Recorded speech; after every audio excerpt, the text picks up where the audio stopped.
கோவை கவுண்டம்பாளையம் பகுதியில் தனியார் பேருந்து மீது டெம்போ மோதியதில் பயணிகள் அதிர்ஷ்டவசமாக உயிர் தப்பியிருக்கிறார்கள். இதுகுறித்த கூடுதல் தகவலை செய்தியாளர் கார்த்திக் வழங்கிட கேட்கலாம். கார்த்திக், வணக்கம். இந்த விபத்து சம்பவம் தொடர்பான முழு தகவலை சொல்லுங்க. வணக்கம். கோவை கவுண்டம்பாளையம் அருகே தனியார் பேருந்து மினிடோர் என்று அழைக்கப்படக்கூடிய சரக்கு வாகனத்தில் கம்பிகள், அதாவது அனுமதி மீறி, அதாவது கம்பிகள் லாரி போன்ற வாகனங்கள் தான் எடுத்து செல்ல வேண்டும். ஆனால் இவங்க அந்த மினிடோர் என்று அழைக்கக்கூடிய டெம்போவில் மேல் வைத்து கட்டி சென்றிருக்காங்க. அப்போது எதிர்பாராமாக வண்டி நின்றதை தொடர்ந்து பின்னாடி வந்த தனியார் பேருந்து நேரடியாக அந்த வாகனத்தில் மோதி நீளமாக இருக்கக்கூடிய அந்த கம்பிகள் பேருந்துக்குள் நுழைந்தது. அதிர்ஷ்டவசமாக யாருக்கும் எந்த விதமான காயம் ஏற்படவில்லை என முதற்கட்ட தகவல் கொடுத்திருக்காங்க. மேலும் இந்த விபத்து தொடர்பாக கவுண்டம்பாளையம் போலீசார் வழக்கு பதிவு செய்து விசாரணை மேற்கொண்டு வருகிறார்கள்.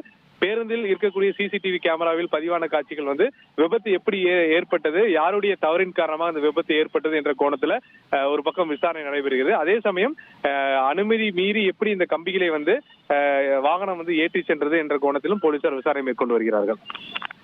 தகவல்களுக்கு நன்றி கார்த்திக்.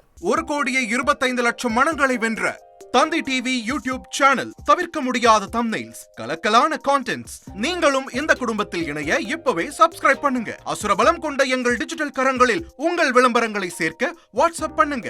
8939888378. Email advttanditv@dttv.in.